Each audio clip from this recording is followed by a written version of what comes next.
സ്വിച്ചിട്ട current വരും, ഇടിവെട്ടിയ മിന്നൽ വരും, മനസ്സിൽ വേണമെന്ന് വിചാരിച്ചാലേ വേല് വരുവടാ. Hi guys, welcome to my channel. Hello guys, അപ്പം നമ്മൾ കാത്തിരുന്ന ദിവസം അങ്ങനെ എത്തിയിരിക്കുകയാണ്. ചേച്ചിൻ്റെ ലേബർ റൂമിൽ കേട്ടിട്ടുണ്ട്. അപ്പോൾ എൻ്റെ കോലം അങ്ങനെ എന്താണെന്ന് വെച്ചാൽ, ഞാൻ ജോബിൻ്റെ ആവശ്യത്തിനായിട്ട് എറണാകുളത്ത് പോയി വന്നേ ഉള്ളൂ, വെളുപ്പിന് എത്തിയുള്ളൂ, ഇപ്പം എണിച്ചുള്ളൂ. ഇപ്പോൾ ലേബർ റൂമിലാണ് അവളുള്ളത്. അപ്പോൾ അങ്ങോട്ട് പോകാൻ നിൽക്കുന്നതിന് മുന്നേ ഒരു ഇൻട്രോ തന്നിട്ട് പോകാമെന്ന് വിചാരിച്ചു. അപ്പോൾ അവിടെ വെച്ച് അവിടെ എല്ലാവരും ടെൻഷൻ അടിച്ച് കാത്തിരിക്കുന്നു. അധികം വീഡിയോ ഒന്നും എടുക്കാൻ പറ്റില്ല, അതുകൊണ്ട് അടുത്ത ഷൂട്ട് തന്നെ കുഞ്ഞാവനെ കാണിക്കുകയാണ്. കുഞ്ഞാവനെ കിട്ടി, പെങ്കുഞ്ഞാണ്. ഞങ്ങൾ ആൺകുട്ടിയാണെന്നായിരുന്നു വിചാരിച്ചിരുന്നു, 100% ഉറപ്പായിരുന്നു. പക്ഷേ സസ്പെൻസ് ട്വിസ്റ്റൊക്കെ ഇട്ട് അവളാണ് വന്നത്. അച്ഛനൊക്കെ ചേച്ചി പ്രസവിച്ചു പെൺകുട്ടിയാണെന്ന് പറയുമ്പോഴേക്കും അച്ഛൻ്റെ കണ്ണൊക്കെ നിറഞ്ഞ് അച്ഛൻ കരഞ്ഞു. അത് കണ്ടപ്പോൾ എനിക്കും കരച്ചിൽ വന്നായിരുന്നു. പിന്നെ കുഞ്ഞാവനെ കാണാൻ ആളായി, ബഹളമായി, അങ്ങനെ ആൾക്കാരെ തിരക്കായി, എല്ലാവരും വരുമായിരുന്നു കുഞ്ഞാവനെ കാണാൻ. പിന്നെ എല്ലാവരും വിളിച്ച് പറയേണ്ട തിരക്ക്, സ്റ്റാറ്റസ് ഇടേണ്ട തിരക്ക്, ഇതൊക്കെ ആയിരുന്നു. നമുക്ക് കുഞ്ഞാവേനെ തുടച്ചും കുളിപ്പിച്ചൊന്നും വലിയ പരിചയമില്ലാത്തതുകൊണ്ട് കുഞ്ഞാവയുടെ അച്ഛൻ്റെ ഒരു റിലേറ്റീവ് വന്നിട്ടായിരുന്നു കുഞ്ഞാവേനെ തുടച്ചെടുത്തതൊക്കെ. ചേച്ചി ലേബർ റൂമിൽ തന്നെയാണ്, അവളിനി കുളി കഴിഞ്ഞിട്ടൊക്കെ വരുള്ളൂ.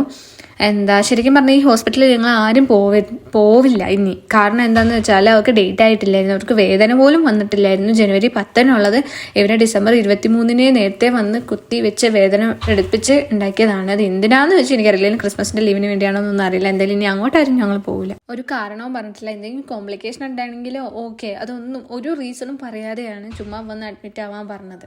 അപ്പോൾ അഡ്മിറ്റ് ആയാലും 2-3 ദിവസം നോക്കിയിട്ടായിരിക്കും വിചാരിച്ചു. പക്ഷേ അഡ്മിറ്റ് ആയ ദിവസം തന്നെ കുത്തിവെച്ച് വേദന എടുപ്പിച്ചൊക്കെയാണ് എന്തൊക്കെയാണ് ചെയ്തത്. പിന്നെ ഞാനും എൻ്റെ അനിയത്തിയും കൂടെ കുഞ്ഞാവയ്ക്ക് ഒരു കുഞ്ഞു ബെഡ് വാങ്ങാനൊക്കെ പുറത്തിറങ്ങി.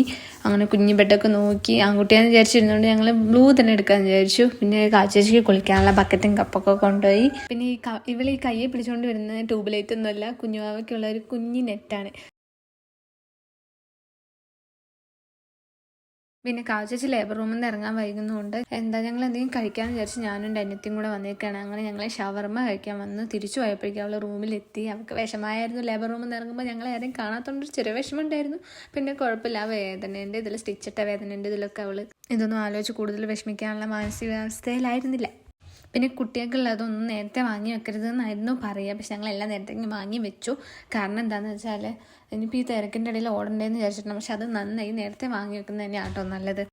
ഇത് കുഞ്ഞാവ എന്ന് കഴിഞ്ഞിട്ടുള്ള ഒരു 3ാമത്തെ ദിവസമാണ് കേട്ടോ. ഞാൻ വർക്കിന് പോയി വന്ന് കുഞ്ഞാവൻ്റെ അടുത്ത് ഇന്നൊരു ദിവസം നിൽക്കാൻ വേണ്ടി വന്നായിരുന്നു. പിറ്റേ ദിവസം ഞായറാഴ്ചയാണ് ലീവാണ്. ഇന്ന് കുഞ്ഞാവനെ ഡിസ്ചാർജ് ചെയ്യുന്നുള്ള ഇതിലായിരുന്നു വന്നത്, പക്ഷെ ഡിസ്ചാർജ് ചെയ്തില്ല. പിന്നെ ഞാൻ മാത്രമല്ല, എൻ്റെ അനിയത്തി ഉണ്ടായിരുന്നു. രാത്രി കുഞ്ഞാവ നല്ല കരച്ചിലായിരുന്നു. പിന്നെ ആദ്യമായിട്ട് എടുക്കുന്ന എനിക്ക് നല്ലോണം അറിയാം, എന്നാലും എനിക്ക് ഉറങ്ങാതിരിക്കാൻ പറ്റുന്നില്ല. ഞാൻ അങ്ങനെ ഉറങ്ങിപ്പോയി, ഒന്നും അറിഞ്ഞില്ല. എൻ്റെ അനിയത്തി എടുത്തു എന്നൊക്കെയാണ് പറഞ്ഞത്.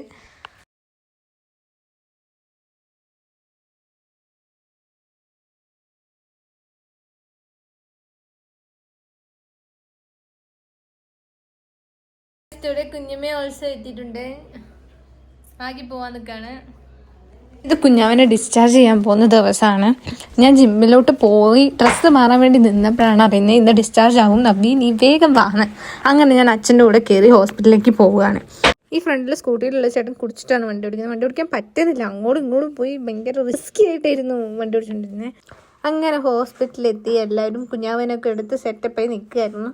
എന്നിട്ട് ഞാൻ കുഞ്ഞാവനെ വാങ്ങി മീൻസ് ഞാൻ കുഞ്ഞാവനെ എടുത്തു, ഇറങ്ങി. പിന്നെ എത്താനായപ്പോൾ കുഞ്ഞാവനെ ഞാൻ ചേച്ചീൻ്റെ കയ്യിൽ കൊടുത്തു. പിന്നെ ചേച്ചീനെയും അമ്മയാണ് കുഞ്ഞാവനെ എടുത്ത് വീട്ടിലോട്ട് കയറിയത് കേട്ടോ. എനിക്ക് കയറുന്നുണ്ടായിരുന്നു. പിന്നെ ഞങ്ങൾ തമ്മിലൊരു സൗന്ദര്യപ്പണക്കൊക്കെ ഉണ്ടായി. അങ്ങനെയാണ് കയറാത്തത്. കുഞ്ഞാവനെ കൊണ്ട് അമ്മയാണ് കയറിയത്. അപ്പോൾ കുഞ്ഞാവ് വന്നൊരു കുഞ്ഞു വ്ലോഗ് ഇത്രേ ഉള്ളൂ. അപ്പം ബൈ ബൈ.